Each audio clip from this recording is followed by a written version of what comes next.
Good morning, everyone. I'm glad to see I'm not the only one zooming in, but I broke my fibula and tibula in Maine 2 weeks ago, and I'm in a wheelchair, so it's hard for me to get around. So I'm glad more of you are on the call than just me.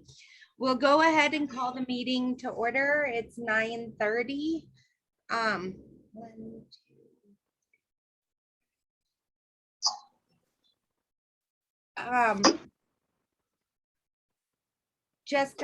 I don't believe we have anything to vote for today, but it does look like we have 6 voting members. Is that correct?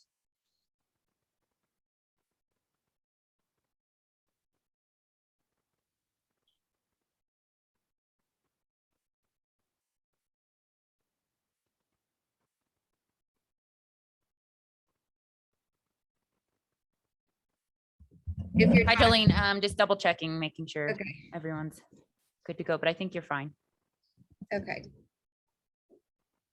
Yeah, in the room here, you have Joe Vaquero, Phil Van Horn, Melissa Martz, Laura Cruz, and for MMT, you said Allison Burtons. And then online you have a handful of guests as well. Okay, great. Thank you. Yep. Has everybody had a chance to look over the agenda? If I can get a motion and a second for approval. I just want to make a comment. We do actually have a speaker today. Eric Seymour from Hop Skip Drive is here. So it does not say that we have a speaker on the list, but we do have a speaker. Okay, great. Thank you, Laura.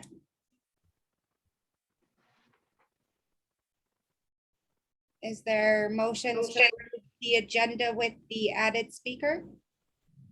So moved, Phil Van Horn.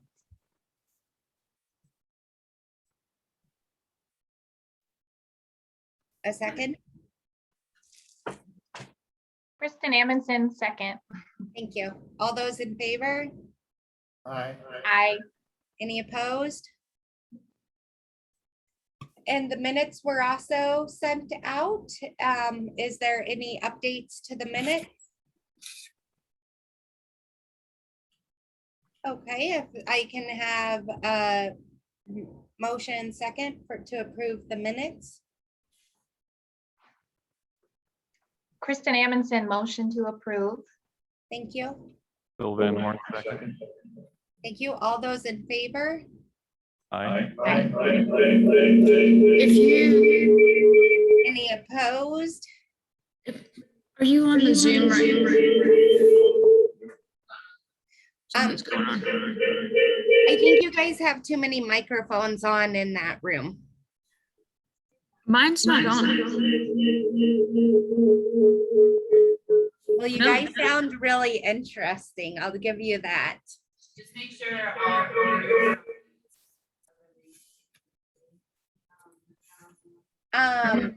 Any public comments not on the agenda? Okay, and we don't have any new membership appointments. So I would like to go ahead and turn it over to Eric, and we can hear your presentation. Eric, thank you so much for joining us today. Yeah, hey, thank you so much for having me. Laura had asked me, I want to say on Thursday or something, to be part of this meeting and come and present. I'm going to be completely honest with you. My wife and I, we just welcomed our 3rd child to the world, little Otto James. I am extremely tired, and also our company deals with school districts primarily. So it's back to school right now, and I didn't even have 10 minutes to put together a little slide deck. So I am just going to give you a short talk. Hopefully won't put anybody to sleep, but I'm super happy to be here. I'm grateful for this opportunity, and I appreciate that. Yes, we're very excited about Otto. Thank you for having me. I'm with Hop Skip Drive. If you've never heard of Hop Skip Drive, that's totally fine. We are a pretty new company. We're maybe 6 years old now, I think, officially. Hop Skip Drive is a TNC, registered as a TNC in the state of Colorado. We also serve about 13 other markets around the US. I myself manage Washington, Nevada, and Colorado for Hop Skip Drive. And a TNC stands for those of you that don't know, a transportation network company. We are a lot like a rideshare company. We are not Uber, we are not Lyft. We are similar in that we are licensed as a TNC, but that's really where the similarities end.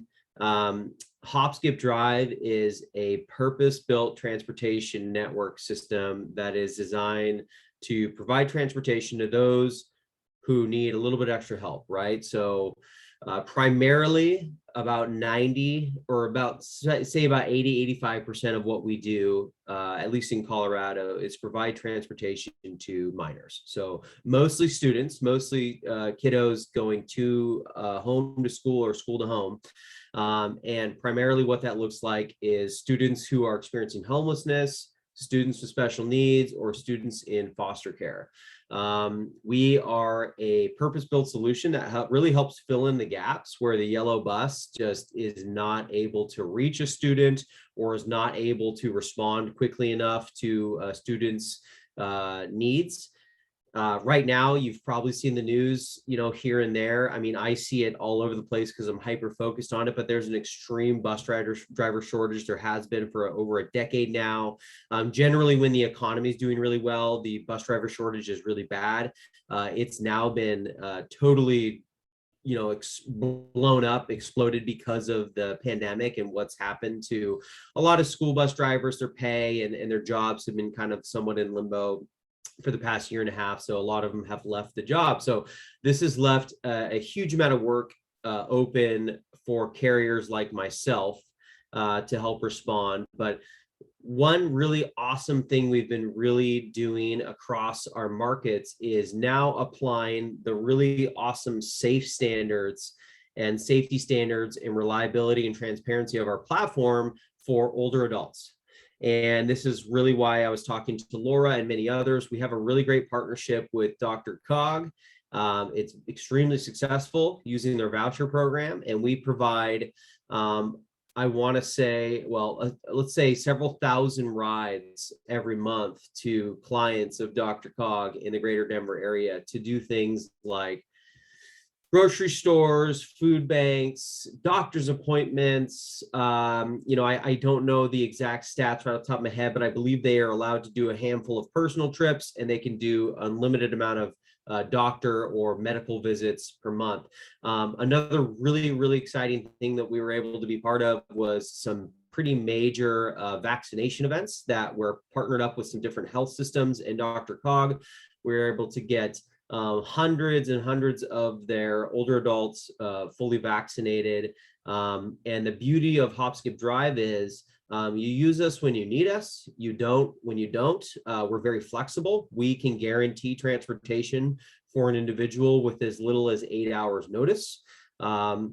It's fully transparent. You can monitor it on our extremely robust technology platform that allows you to track the ride, allows you to create the ride, manage the ride, and cancel it. And some of the unique factors that come into play here is all of our care drivers have been very highly vetted. They're actually independent contractors driving their own cars, so similar to Uber and Lyft, but where it's different is they have to go through a fingerprint background check with the state, a fingerprint background check with the FBI or the feds, and then all of our care drivers in Colorado, at least, are put through the trail system, which is somewhat not super helpful for older adults. But what that is it's a CANS check that actually, checks to make sure there's no child endangerment red flags or anything like that. So they actually have an investigative team that checks that individual out before they're able to be activated on our platform. Furthermore, they go through several different trainings and onboardings to help them understand how to communicate with the different people groups that we help transport, how to provide care, and essentially we try to create this marketplace filled with caregivers on wheels.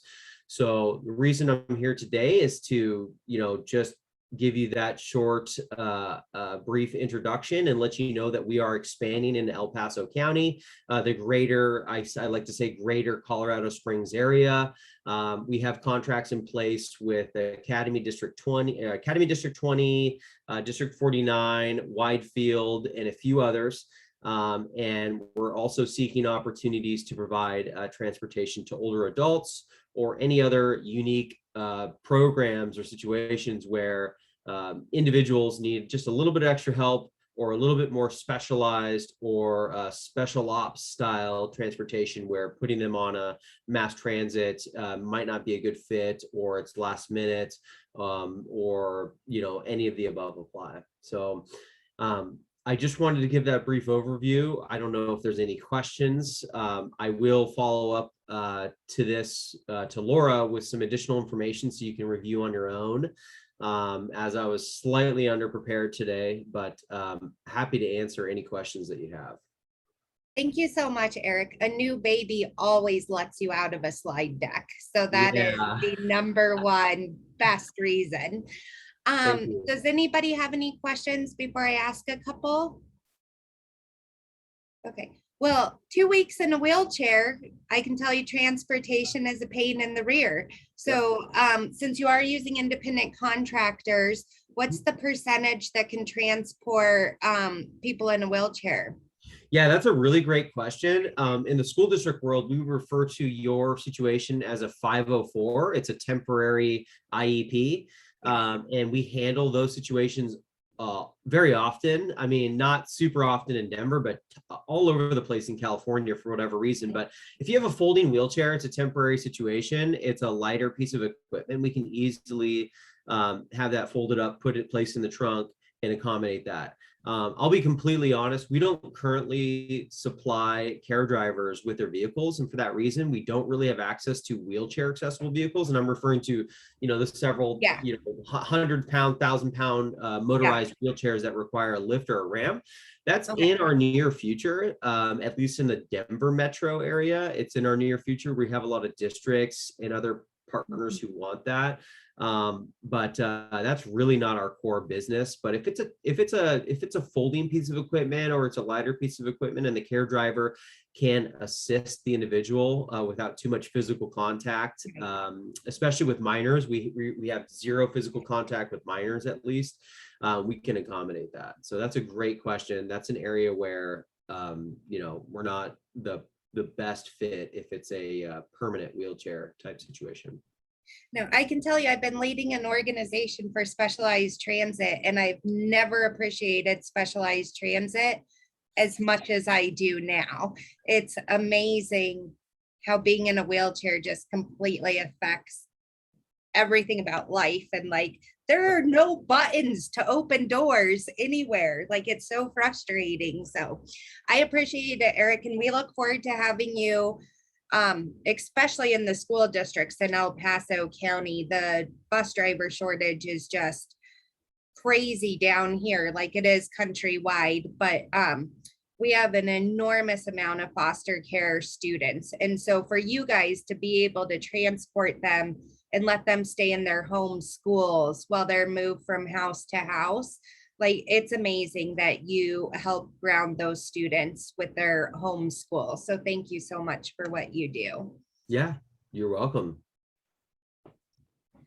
Any other questions for Eric? Yeah, this is Joe Vaccaro. How are you reimbursed for your service? That's a good question. Well, I mean, generally speaking, we just have a contract with a specific entity. So like with Dr. Cog, I don't know the ins and outs of how they're funding it. I know it's through what I've been told is a voucher program. And I know a lot of those dollars are older American dollars, different federal grants and things like that. But as far as my kind of visibility into how that all happens, I mean, I have an agreement with a specific entity, and we send them an invoice once per month. And generally, school districts are funding that out of their general funds or through different specific transportation funds. And then for like Dr. Cog, I said it's a specialized voucher program, and it's definitely capped. So, we don't go above a certain amount any month or any one calendar year. And Eric, do you also do Medicaid billing or work with TRE to get special needs people to their programs? I mean, we would like to. We've looked at that. Totally transparent here. We haven't signed a specific Medicaid specific contract, Medicaid or Medicare specific contract quite yet. We were looking into, at least up here in Seattle, working with some of the NEMT brokers up here. Yeah. Was very interesting to us. Unfortunately, we had to put some of that stuff on pause temporarily, and we're still kind of in talks, but that's something I'm interested in learning more about. I'm not super strong on understanding the Medicaid, Medicare process. And I'm open to learning more and networking with anybody who, has details on that. And Diana asked, have you considered expanding into rural areas such as Park County? I myself have definitely considered that. As the nature of our business, we don't usually start with the rural areas. We start with just the central metro, the greater metro areas, and that will allow us to expand to the rural areas. Really, what it comes down to is availability of potential care drivers, right? So we have to reach out, stoke the market, advertise, and find folks who want to, be independent contractor, be a care driver. And if we have access to a good population of folks, we can make a market work. But the other factor is we need to be able to have around about 100, 125 available rides per week to keep a market viable and keep it growing and help it sustain itself. So sometimes an area is so small that it can't support that minimum need. So we're not really looking at those areas right now until we can expand some more and stabilize and be able to look at those other areas. So I myself am super aggressive and want to see Hop Skip Drive available to all folks in need throughout the whole entire state. But it's a matter of reality where we can put our resources and expand now. So I should say we just did finish our Series C of funding. We were awarded with an additional $25 million in investment. So that kind of falls into that question because we are using those monies to expand to where we were not able to go in the past. So, don't hold me to it, but we might be out there at some point in the near future. Great. Thank you, Eric. Do you have any questions for us? Phil actually has a question, but he accidentally turned his microphone off. Yeah, sorry. I've got several questions actually. So you contract with these entities. My question is, who arranges the trips? Is it the entity or the consumer or both? How does that work? Yeah, awesome question. We have two parts of our business. We have our B2B, which is what I'm really speaking to today. And then we have our B2C or our consumer side. The consumer side is growing in several different markets. It's not our primary source of revenue, but we do have a consumer side where, just a mom and dad or caregiver can book a ride for a child to go to tennis or ballet or whatever. That was really the original intent or idea with the company. But the main source of revenue and the main thing that we're really focused on is partnering with entities to provide transportation. To answer your question about who arranges that, generally it's the entity. We have a really awesome software platform that allows an individual to create, manage, and monitor all aspects of transportation through Hop Skip Drive. So at the school districts, that's really the transportation department. At Dr. Cog, there's a team ran by Cassie, and I'm blanking on her last name. I don't know why, but she's really awesome. And she has a great staff where they basically intake a phone call from their clients and essentially build the rides and manage them for them. And then there are some rare cases where we can do a hybrid of the two. Just depending on what the needs are, we might be able to accommodate some sort of hybrid where, the entity sets the limits and then the consumer actually books or manages their own rides. Cool, thank you. Yeah. The next one, sorry. All the entities you've mentioned are gigantic public entities. Do you contract at all with smaller private entities? Yeah, we do. Probably the best example I could give you are like small charter schools or even small private schools. But we also have partnered in the recent past with small nonprofits, mostly again around providing services to school age children, like therapy or different nonprofits that are looking to get certain communities and groups in the classroom, with different very different issues that surrounding them, and transportation being one of them. We also did partner with some smaller organizations in relation to our partnership with Dr. Cog around vaccinations and just different older adult services. So, I mean, we're happy to partner with just about anyone who has a need, and where we have the ability to perform the rides. Hey, Eric, kind of in our scenario, would it be possible for that kind of concept to expand to nonprofits that are providing senior transportation and that kind of thing to help fill in some of the gaps that we may find ourselves in for the weekends and after hours? Yeah, absolutely. So, we really don't have operating hours. If there's rides booked on our platform and they're in our marketplace, we're open and available to support those rides. We have a safe ride support team that's there, actually live humans monitoring every single ride. These are actual staff at Hop Skip Drive. So them, along with the care drivers, are basically available 24/7 if we have a need for rides, with the exception of some federal holidays where the company and ride operations are closed down.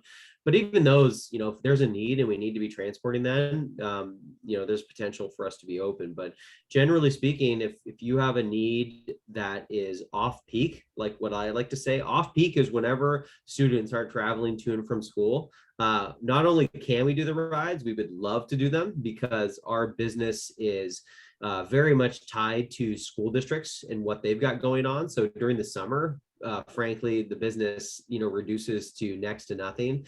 And then during the hours in the morning and in the afternoon when kids are going to and from school, it's absolutely peaking.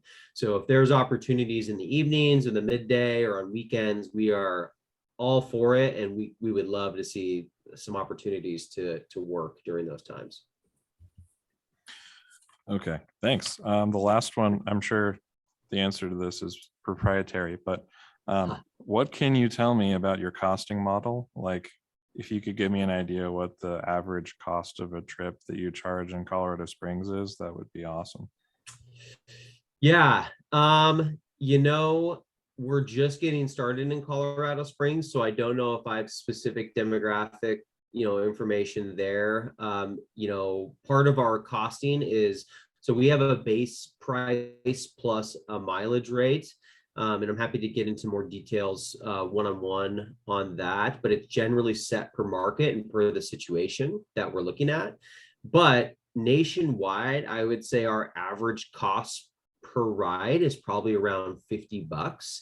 And again, you have to understand there's a lot of factors that go into that. And a lot of these school district rides that we're handling are very high mileage because these are students living outside of the district. They're classified as receiving McKinney-Vento assistance, which classifies them as experiencing homelessness, which means, they're living outside the district and we need to take them, 10, 20 miles into the district and then back home. So that definitely drives up the rate. For Dr. Cog, on the other hand, they have a much lower per ride cost on average. I want to say it's somewhere in the neighborhood of $40 or even less. I'd have to look at more updated information, but these are, again, just shorter rides and a different cost structure. So we definitely have some different cost structures depending on the type of work that we're doing. But I would say anywhere between 40 and 55 bucks probably would be the majority. And then the low end probably being around 20-ish. And then the high end, well, we've seen rides that cost a couple $100 if we're going 50 plus miles.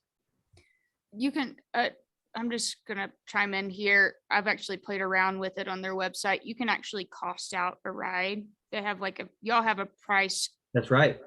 calculator on your website. So if you want to play Yeah. around with it. Yeah, and I think that's somewhat geared towards consumers, so it'll get you in the ballpark, but it's Mhm. not. It's structured a little bit differently, but yeah, I think that's a pretty good starting point for sure. Eric, can you touch on very quickly, Sure. just sort of your employment opportunities for care drivers?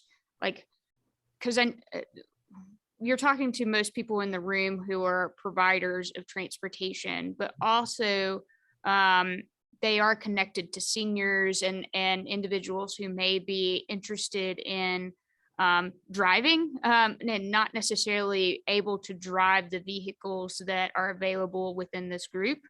And so can you touch on sort of the employment opportunities and what kind of, how may we help you guys expand if we have individuals who may be interested in supplementing their income and driving for you guys? That is awesome question. Thank you for asking that. Two things to do there is one, to kind of differentiate, what we're doing versus maybe what a more traditional service provider does. We do have independent contractors, so they're not obviously employed directly by us. They are contractors. It is in many cases a super beneficial or advantageous thing for the individual because they're not locked into work a certain amount of hours, but we are looking for a very unique individual that's out there that, has the correct vehicle, can pass our safety checks, can pass our background checks, and can pass our caregiving requirement. I should have mentioned that care drivers have to meet a minimum of 5 years of verifiable caregiving experience. So you could be a mom, you could be a teacher, you could be a coach, you could be a daycare or caregiver or nurse or somebody who just has to care for somebody else. So that is really our biggest challenge always, is finding individuals who want to be a care driver and then can qualify, and then putting them through our process through licensing and certification and all that good stuff to get them actually on the road. Now, care drivers can make great money, and the beauty of it is they choose their schedule. We don't tell them where to go and what to do. All the ride requests go into a marketplace, and they are there for them to take and claim, as we say, whenever they want to do that work. And then there's different reward systems in place or things to provide different levels of consistency as well. So if a care driver claims what we would call a ride series, if they claim 80% or more of that ride series, they become the primary care driver, and they can have first right of refusal. So there's just a lot of different things that we have in place to provide stability and also ensure that rides are being claimed, because we do in fact guarantee the transportation if it's put in our system 8 hours or more ahead of the transportation. And just to say something a little bit about that, generally rides are not one-offs. Generally speaking, they're on a series, and that really applies to schools and like regular doctor visits or therapy appointments, things like that. With older adults, a lot of them will be one-off situations. So, Dr. Cog, for instance, books their rides, maybe a week or so in advance, or sometimes days in advance. But there's a group of care drivers who are really out there looking for that because they want to do something different, or they want that flexibility. So a lot of care drivers are folks who are looking to supplement their income. They're either working full-time, or they're partly retired, or they're already a gig economy worker where they're doing Uber, Lyft, DoorDash, etc., or they're a paraeducator or somebody who has a somewhat flexible schedule already. They don't have a CDL. They're generally not, commercial drivers, and we're not really pulling from those pools of existing people, because that obviously, it's a very limited pool already, but yeah, I mean, that's a really great question. I can provide some information on our promotions, trying to find care drivers, because we are working very hard right now in the greater Colorado Springs area, trying to secure care drivers for Academy 20 school districts specifically. So somebody did ask a question in the comments, and then I have a secondary question. Diana asked, do you drug and alcohol test your drivers? Mhm. Yeah. So, and again, they're not our drivers, they're care drivers, they're independent contractors, but we do have, stuff written into the terms of service where we're able to drug test under a reasonable suspicion or post-accident. So we absolutely do that. And that's part of our routine. What about pre-employment? Can't do pre-employment because we're not employing them. So we don't do any pre-employment drug testing. Okay, because that's our biggest struggle. We're all looking for drivers right now. And a lot of people can't pass that drug test. So yeah, I would imagine that's the case. I mean, I talk to school districts and that's kind of the similar case. I mean, there are folks out there that absolutely can pass those.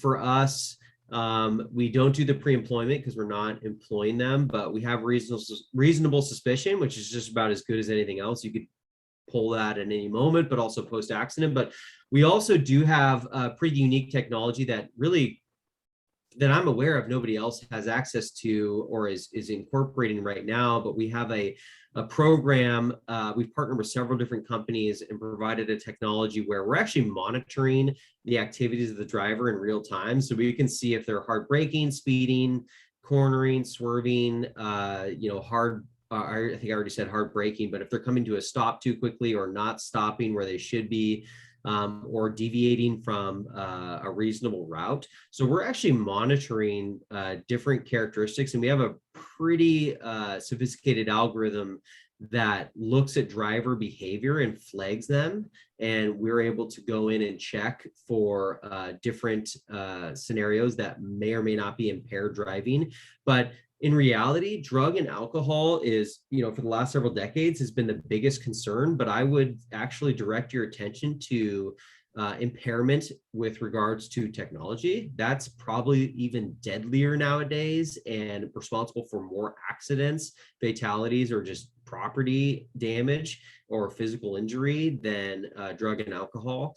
We absolutely do monitor for this. We can absolutely determine in live time if a care driver is touching their phone illegally, meaning if they're interacting with the phone while the vehicle is in motion, if they're looking at it, if they're touching it, texting, whatever, we have the ability to look into that. And generally speaking, just from the data we're reviewing from the feds and the reports that are coming out, this is absolutely public enemy number one. So we do the best we can with the drug and alcohol testing, but additionally, we're taking a pretty hard stance on other forms of distracted or impaired driving, and we're able to actually deplatform care drivers who don't conform to these standards, because they're quite serious, especially when you have young minors in the vehicle. They can't really make a lot of decisions about their own safety. They're kind of being cared for by these drivers.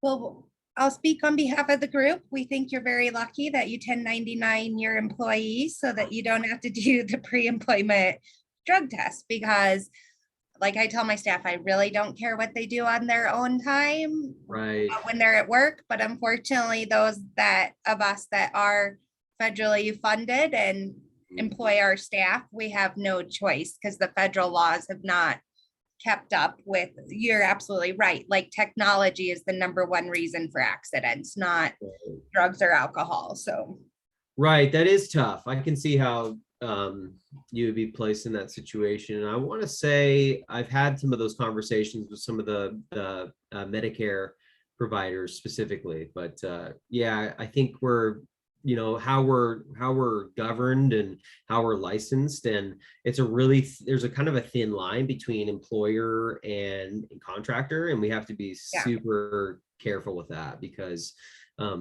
it's always one of those things that could come back to us if we're not treating these folks properly. I am gonna probably give you the heads up that if you seek out to go under like non-medical transportation through Medicaid, people are gonna have to be drug tested because it's Okay. federal funds, and federal funds are just tied to that so tightly. So good luck with Yeah, that. yeah, that's interesting. Yes, it's like a rule still from the 80s during like the war on drugs. And so just Gotcha. so much federal funds is tied to that because that was the governing mantra during the 80s. I do have a question for you. So you said you can guarantee rides when they're booked through you guys. So you don't have any unfulfilled rides or have to turn rides down on the booking platform? Yeah, we absolutely have in the past. We called it an unclaimed cancel or a UCC internally.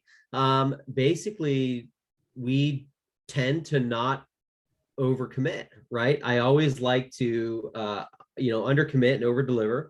And we keep a close eye on our marketplace and what our capacities are. And we really work with our partners to set good expectations on what's available. So in certain more mature markets like Los Angeles or, the Bay Area in California, or even Denver, generally we don't have to set ride caps or have to manage our, inventory that closely.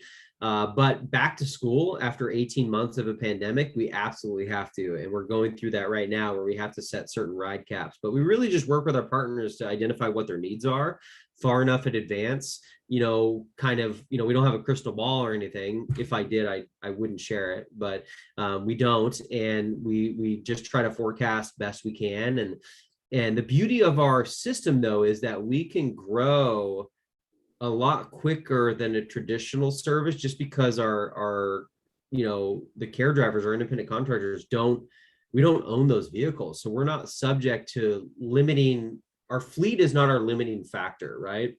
And I know in a lot of cases that's not the limiting factor for anybody. It's really the butt in the seat who's actually going to drive the vehicle. But generally we can grow a lot faster because of that. And like a school district, for instance, to get your CDL, it's months of work and it's very costly and it takes a long time. So for us, we just have to go through maybe 30 days or less of different processes that we can do all at the same time, and they can run side by side. So we're not wasting any time.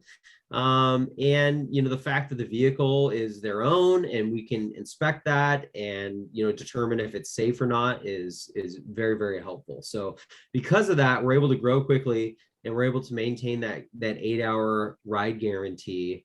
And then in some cases, in some markets that are, again, very mature, we're able to do on-demand service or even emergency or what we call evacuation ride type service, where we're transporting potentially ill or potentially COVID infected people in very, very slim cases because nobody seems to be available to transport these folks. So we've done some really interesting stuff like that in the last year and a half, and are able to move to more of an on-demand type service. But the difference is with Uber or Lyft, they definitely do on-demand, but you have no idea who your driver is. You have no idea who's coming.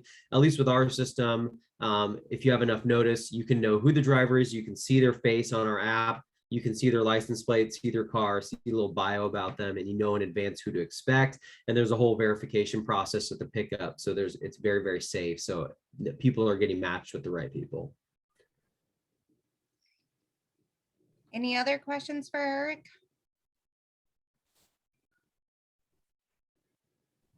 Thank you, Eric. Yes. Oh yeah.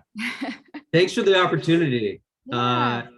Yeah, sorry I didn't have more to show. I do want to follow up with a bunch of stuff because I do have a lot of great stuff. I hate to use my baby as a scapegoat, but got a lot on right now. So let me follow up with an email to you, Laura, with some additional information, and I'm available for questions. I'll have my contact information in there if anybody wants to reach out. We're just in our infancy stages here in El Paso County, Colorado Springs, but that said, we're looking for more opportunities. So don't hold back. If you have a unique situation or a situation where you might think we might be good for us to network or partner, please let me know. And then to the question about wheelchair accessible vehicles, one of the ways that we're going to be able to offer those is partnering with existing carriers. So there might be opportunities for us to partner with other existing carriers to provide services, and there might be some mutually beneficial situations there. So if you're another carrier, I mean, I'm not against chatting with you as well. I mean, we're happy to share the love and try to partner. Great. Thank you, Eric. Ooh. Appreciate it. So next up on the agenda is Laura, and she has several points she wants to review. So I'm going to turn it over to Laura. Do you mind scrolling up on the agenda? Having trouble with my screen over here. Awesome. Okay. Wonderful. Great. So yeah, I have some tick items to just kind of go through. Last meeting, we had Unite Colorado that came, as well as Connect COS. But I did want to just start and just have a brief discussion and maybe take this discussion a little bit more offline with the agencies on board here. But Unite Colorado presented on their platform. And for those of you who were not here last month, Unite Colorado is a unique organization that has started a partnership with Kaiser Permanente in a sense of they are funding this program. And essentially it is a referral system that is available to any nonprofit that wants to participate. And so the idea is to create a network of standardizations of referrals.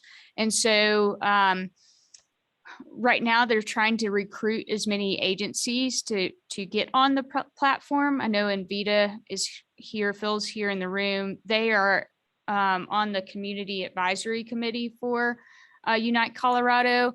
But I wanted to kick off the discussion and just kind of get some feedback from you guys that were on the call or have been introduced to Unite Colorado on how we may be able to use a platform like this for referrals with transportation.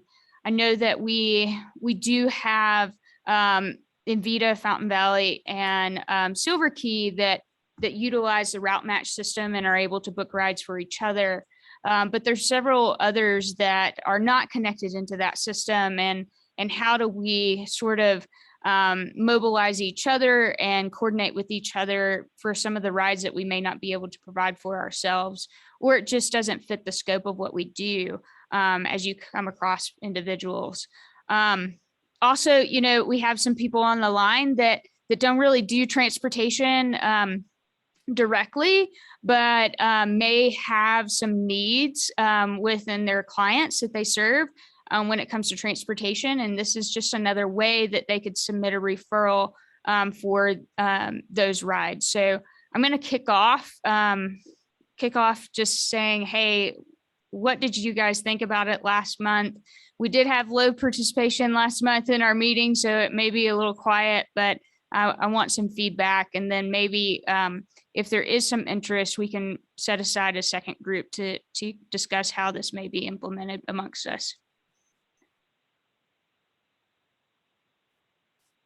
I would ask if Jessica could email out the Zoom call from last month, since there was low participation, so that maybe we can all review the Unite Colorado presentation and maybe have this discussion next month so that those of us that weren't there can catch up. Sure, we can do that. And I actually think I can send you guys a link, because the MCC video, MCC Zooms are all on our webpage, aren't they? Yeah, we can send you guys a link to it. But yeah, I would like to start the conversation just to sort of formalize some of the referrals that we have with each other, and y'all can see what that platform looks like. I do want to say a caveat as you are looking at that presentation. You can actually have Gina, who is presenting, you can set up a meeting with her to talk to her directly more about your program and how it may fit within this, the scope of their platform. But also, there's some fear that a lot of people have had on what their commitment would be to the system. And I'm trying to help her communicate that as well, to kind of put to bed some of those fears. But what's really cool about Unite Colorado is you can be just a referrer. So if you are on the platform just as a referral agency, that means you don't have to accept referrals. You get to choose, hey, I'm just going to refer people out. And so that limits some of the things that, if you guys are sort of a closed organization, you provide transportation, but you don't necessarily take in referrals or take in new people, you can at least utilize the system as a refer out. And it's not just for transportation. You can utilize this if you come across somebody in your organization from transportation side and you see that they need food assistance. You can refer people out utilizing this system. So we will send out the link so you guys can look at that and get to know the program a little bit more. And I would just ask everybody to watch it so that this can be an agenda item next month where we can have a really good discussion on it. That's everybody's homework, because I was one of the offenders that wasn't here last month. So moving on from that, I do want to talk about just a follow-up from our June meeting, which has been a while ago. We put together a list of people we wanted to involve in these meetings moving forward. Those that are not at the table that we feel like need to be at the table after looking at our bylaws and reviewing our purpose and that kind of thing. And so we put together that list. If you don't have that list, I can send it back out. But I would like to propose starting a membership committee. This is something that the RAC does, and several of our other committees have a membership committee that helps recruit people to and engage people in the committee on a regular basis. And I would like to kind of propose that and look for some volunteers who may want to step into that role of helping us build that, kind of take the next step from just putting together a list, but a group that's focused on bringing people in. The other thing with that is we're connected to the CAC. Okay, that's the Community Advisory Committee. I think I did that right. And the CAC is a group of individuals that are not elected officials or anything like that. They represent our municipalities that we work with.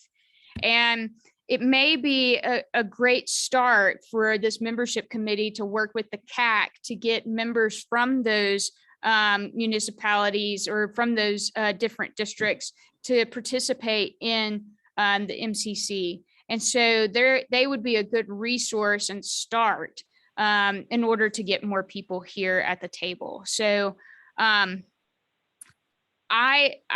would love for some people to step up to the plate and email me if you guys are interested in fulfilling this role, but I think it'd be very helpful. Any comments on that? What type, can you give us an idea of what type of activities a volunteer should expect to be participating in? Yeah, the biggest thing is following up so that we have resources all in this room. Okay. And we have resources within our committees, and I can make connections between you guys and our committees for those that are interested in volunteering. But really it's just an introduction to the group, to the community members. So, and Melissa can maybe speak to a little bit about, she helps kind of guide the membership committee of the RAC, but it's making connections with connections. So if somebody says, hey, I know I know a person up in Monument that helps out with transportation and NEMT rides and is just a representative up there.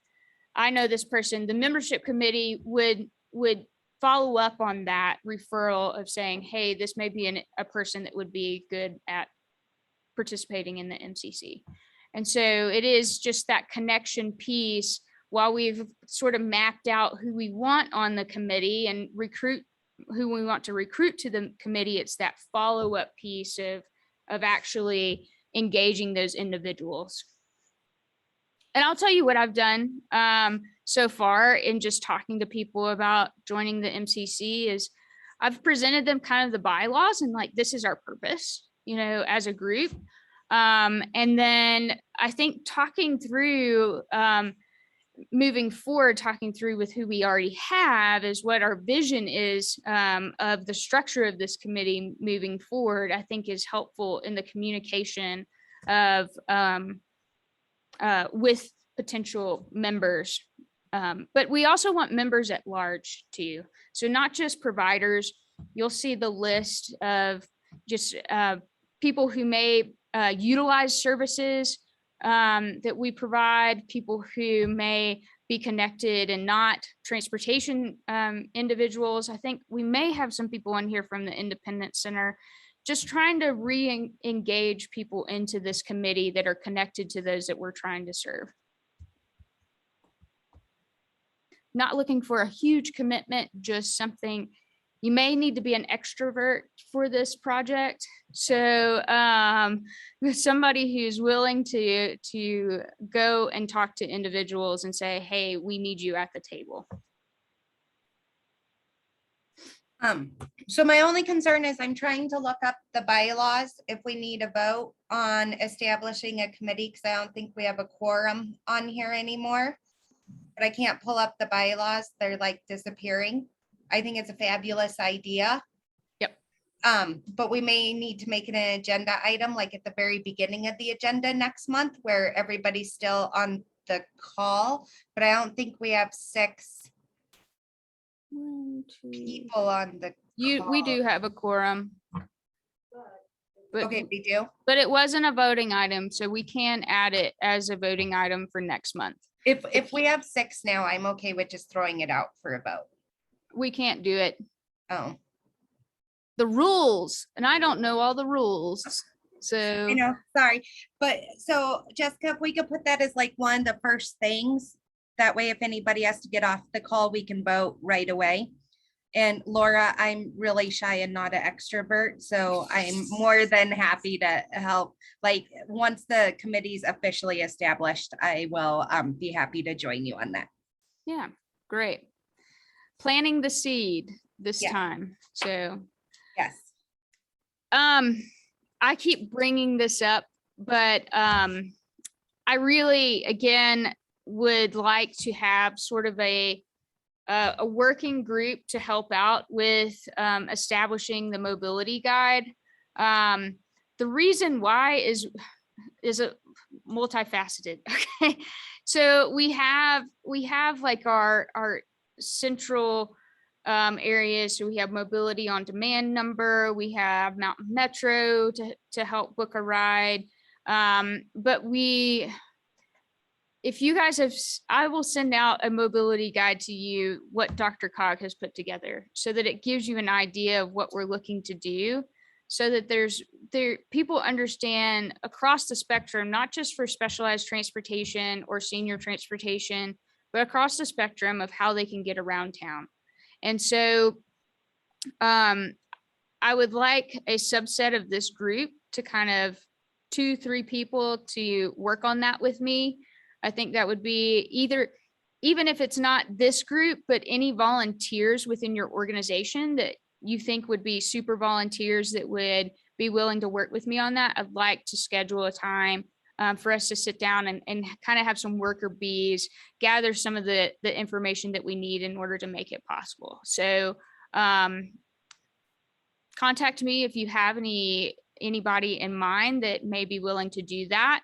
I'm also going to reach out to the RAC next month to see if any of those individuals may want to help out in a project like that. And Laura, I would like to throw out, I would like to see the mobility guide be inclusive of all 3 counties that PPACG represents. So if we can reach out to Park and Teller, because this group doesn't only represent City of Clark Springs. So we should make sure all 3 counties are included in the mobility guide. Yeah, and that's the goal. That's definitely the goal. This isn't the MPO or, Colorado Springs or the urbanized area that we're looking at. We are looking at it as a AAA/PPACG COG mobility guide, which covers the 3 counties. And So no- also including some of those things some of those opportunities that are more regionally. So how do you get to Denver? I'm Yeah.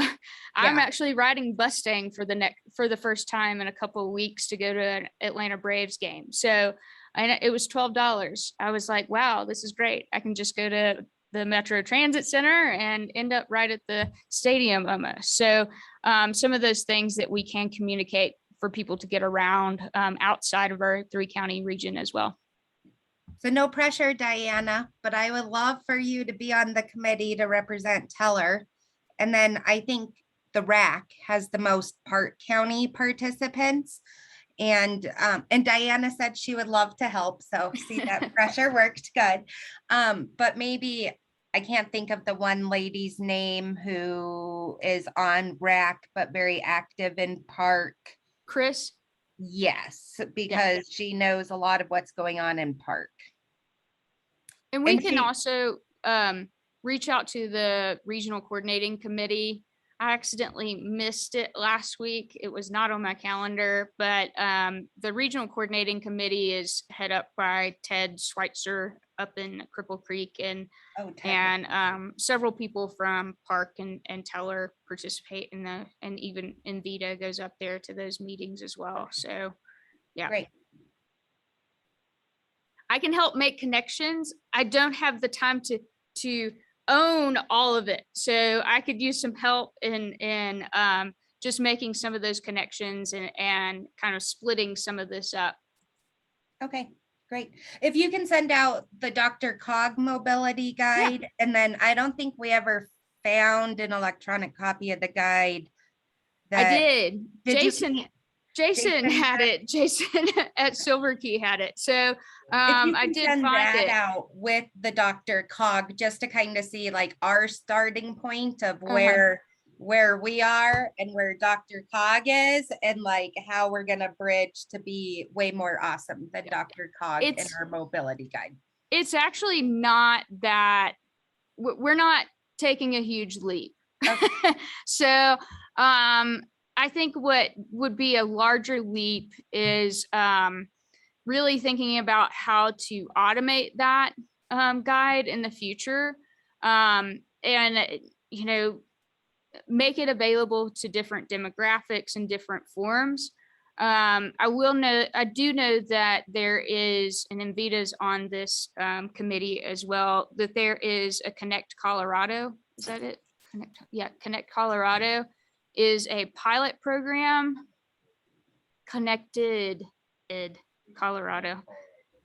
Okay, Connected is actually a pilot program of CDOT to figure out how to create essentially an app for mobile ticketing that kind of connects all of the mobile ticketing apps of each one of these entities, like Mountain Metro, connects those apps together. So there's statewide mobile ticketing for things, as well as options on there on how to get places, kind of like what we see from Google Maps and stuff, but expanding it further. So they're in the pilot phase of that. They just finished their RFP and selection process.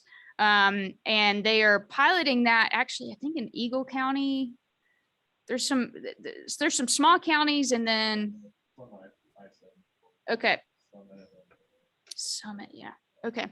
Yeah, so they're piloting it in some smaller counties. I think Larimer may be one of it.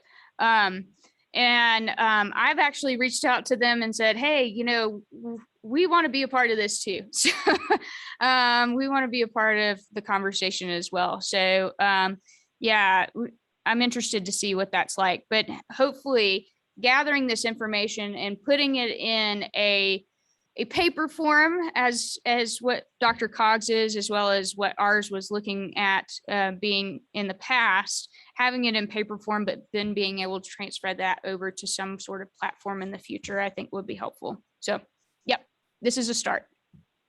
Great. Thank you, Laura. Anything else? No. Oh, yes. Sorry. I sent out just an ask. We are applying for a small grant to do a needs assessment in this area, and I need you guys on board to help if we get this grant, as well as to give you the opportunity. We next year are going to be working on our long range plan, and that includes a refresh to our specialized transportation plan. And I know that the transit plan will be happening with MMT kind of at the same time. So we are applying for a grant to help kind of supplement that and get us a kickstart to that long range plan and doing a needs assessment. And we're applying for that grant right now. It's due Friday. And I need one more letter of support and commitment from this community. And one of my thoughts that I think would really stand out in our submission is that if we had a letter of support from this group, not just one entity itself, but the mobility coordinating committee with people signed on to that commitment, because you guys would be primarily the ones that are involved in that needs assessment. And so we could definitely use your support in that. So if you guys don't mind, I am going to submit or send out, I had sent to Jolene a template letter of support. If you guys don't mind, I'd like to send that out to you guys in DocuSign. And if you want to sign on to that letter, that would be great. And we can submit that in, but I need that back pretty quickly. Jolene, do you have a better idea? Well, do you want individuals to sign it, or do you want us to vote and I sign it as chair for the entire committee? We I could do think that. May be easier for you. Yeah, we So could do that, definitely. Even though this isn't on the agenda, we are going to put it to a vote because it's time sensitive and it does bring money to the community to do a needs assessment. So I'm just gonna ask that the committee, if we're in favor of supporting PPRTA to seek funding for an equity and accessibility transportation needs assessment of El Paso County. So for all PPACG, not PPRTA. Oh, PPACG, dude, I have only slept 2 hours at a time for 2 weeks. So I'm calling people by the wrong names here, my staff, everything. So if someone could motion for this vote so that it's not all my forcing it. Jolene and Laura, this is Jason. Before I make a motion, I think that there's just a point of clarity that maybe we need to understand. Is it that the committee is allowed to even move forward with a vote? Because I think that was something that was not allowed for committees of PPACG, that still needed to go through PPACG for authorization to allow for something like this to happen from a subcommittee. I didn't quite understand. Like our subcommittees, like PMCC. Yeah, like MC, I don't So think technically it would my have to be a votable item if we did it that way. Okay. Sorry, just for clarity. So and I'm it not would have to opposing be it, I'm just individual saying from a agencies, Jolene. Okay, so go ahead and send it out in DocuSign. And if your agency supports as an MC, this letter is gonna be if your agency supports the grant request as an MCC member. Yep. If your agency would also like to send Laura a letter of support as the agency, she'd be happy to get those letters, but this is as your role as an MCC member. Yeah, and I have 2 of the 3. Mountain Metro has signed a letter of support for us, as well as the YMCA, who operates the senior center. So we have 2 of the 3 needed, so. And Laura, if you want to call me after the meeting on my cell, we could talk about getting you a letter from just Fountain Valley Senior Center to represent a rural senior center Yeah. versus the Spring Senior Center. We can do that. I do want to clarify that our kind of needs assessment is going to be for El Paso County. The reason why is there is already some plans to do a rural planning through 5304 funds that I know that Ted from Cripple Creek, as well as Invita and the RCC and Teller Senior Coalition are all planning on working on sort of the larger regional plan. But this is what, to give you a little bit of context. So we have to do the long range plan, which is primarily just for the urbanized area in the MPO region. And so, which is El Paso County, essentially, and a tiny little part of Teller. So this is to kind of jumpstart us into that plan specifically. So that's why we're targeting El Paso County with this needs assessment, knowing that a needs assessment and transportation plan is in the works for Park and Teller. So just to kind of give you some concept. Yeah.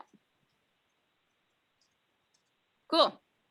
Well, Okay. I have broken too many rules today. So That's high five, Laura. yeah, I know. This is why other people were in the room.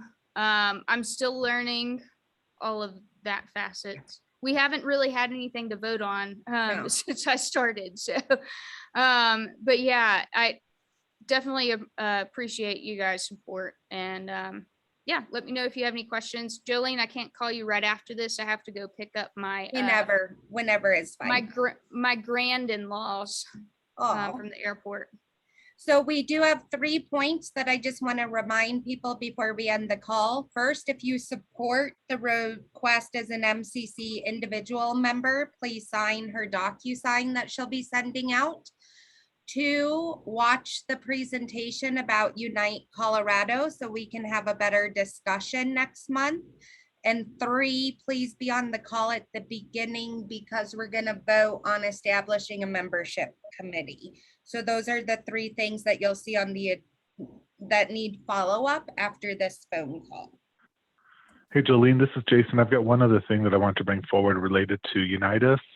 Yes. And I'm sorry I didn't bring that forward right away. It's actually not so much related to Unitas, but I just want to put on your radar, Laura, that there was another initiative well before Unitas came into this effort across the state, and it was called Gelada.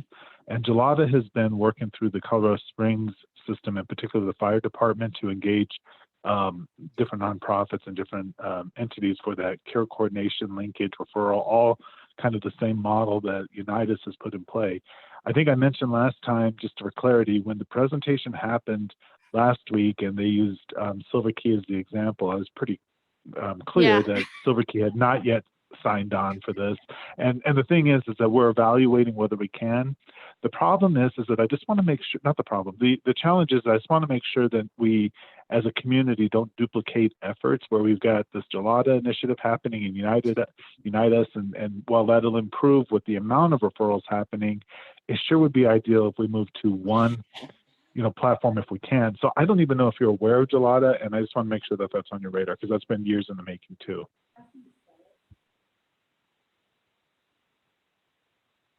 Can you spell it? Sorry. I don't know if I can. I think it's Gellata, I believe. Okay. I can touch base afterwards to Okay. with some people to get that, but no, that's great. And thanks for bringing that up, Jason. We actually had not that program that you're specifically saying, but we had a similar program called Service Point in Chattanooga that was operating. So I completely agree. Duplication of efforts is is something we want to avoid because A, it's just a lot of paperwork for people, and B, it just muddies the system. But it may be something too, Jason, if we want to connect with somebody from Gelada to present to us and kind of look at it from two different perspectives and two different groups that are providing similar services. I think it's also important to know who sort of the network that's already been built. So if there's a more robust network that has already been connected, maybe that's something that we look at as more of a priority for this groups, but that would definitely be a decision for this group to work on. And I want to make for sure that everybody knows that if we want to work on this system, it doesn't mean that everybody in the MCC has to be on that system. And so it is still an individual organization decision to be on each one of these systems. We're not making a decision for the whole group. So thanks, Yeah, I Jason. really appreciate that, Laura. Yeah, I appreciate that, Laura. And just for context, I really think that both have value. It's just that I don't have in our system enough resource to be able to make sure that because volunteers kind of man the or support the line that comes in, and to train up to several different systems it's a workforce issue. So it's a little bit self-serving that I'm bringing this forward. But on the flip side, I do think that maybe other organizations struggle similarly. So I will make that connection with you with the lead that we've been working with Gelada. And again, I'm not opposed to everything coming together in that way. And we're going to make our best effort to live in both worlds. But it just seems to me that maybe we should have some awareness to that. Thanks. Great. Thank you, Jason. This is Okay. Phil. I've got one more thing to bring up before we adjourn as well. I'm not expecting to arrive at an answer. I just want to maybe bring this up for discussion next time. But we're seeing, I think, partially due to back to school, a lot larger volume of people that in VITA needs to refer to Metro Mobility or Metro in general, and vice versa, people calling saying that someone at Metro told them XYZ that we're going to do. And so I think, it behooves us to start thinking through what a more structured referral process should look like, because there's a lot of room for ambiguity and problems when it's just word of mouth. So I'm curious if you've got any thoughts on that, or if we just want to think about it and bring it back up next time. I think that's more of an interagency discussion, like with providers directly with MMT, than an MCC platform issue. Okay. I think if it's something you have to do with an organization specifically, yes. I do think that there is value from just not between Mountain Metro and VITA or any other agency, but that's again going back to that conversation of a platform. How do we communicate with each other? I think that's sort of the discussion I want to continue on from just a broader MCC group.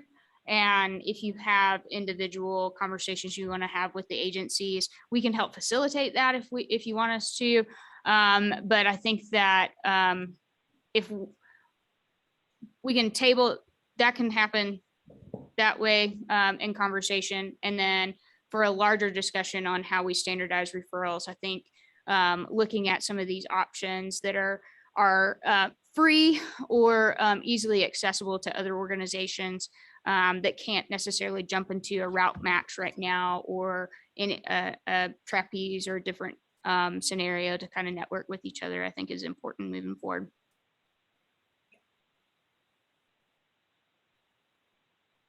Anything else?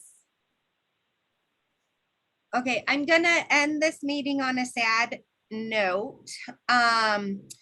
But I wanted to let you guys know, since a lot of you guys worked with Dennis Crosser in the past, the director of Fountain Valley Senior Center prior to me coming on. Dennis for months thought he was having some secondary issues from a COVID vaccine with this lingering cough. And it turns out that he has stage 4 lung cancer that is also spread to his spinal column, his pelvis, and they recently found more cancer in his brain. And so he's currently going under radiation for his pelvis, and he's going to do chemo for his lungs. He is fighting the cancer right now, but he has been a very active part of the transportation community for years. So if anybody would like to send cards to the senior center, we'll make sure they get to Dennis. He would just really appreciate anybody's warm thoughts and prayers. I know the seniors here are sending weekly cards, and he's really appreciative. And I'm not spilling his business. He did say I can share with people. But he's dedicated his life to transportation. He started out as a bus driver and dispatcher at the senior center and worked in transportation for 30 years.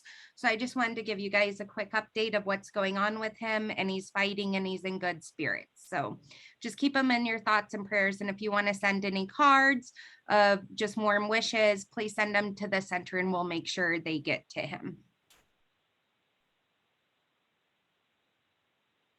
Sorry for the downing news at the end, but remember you have homework and the school year has begun, and I need that homework done prior to the next meeting so that Laura is very happy and continues to do such a great job that she's doing. We need to help her in supporting her in her role. So we need to do that homework.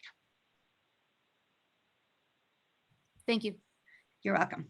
Okay, so the meeting will be adjourned at 10:46. Thank you, guys. Bye.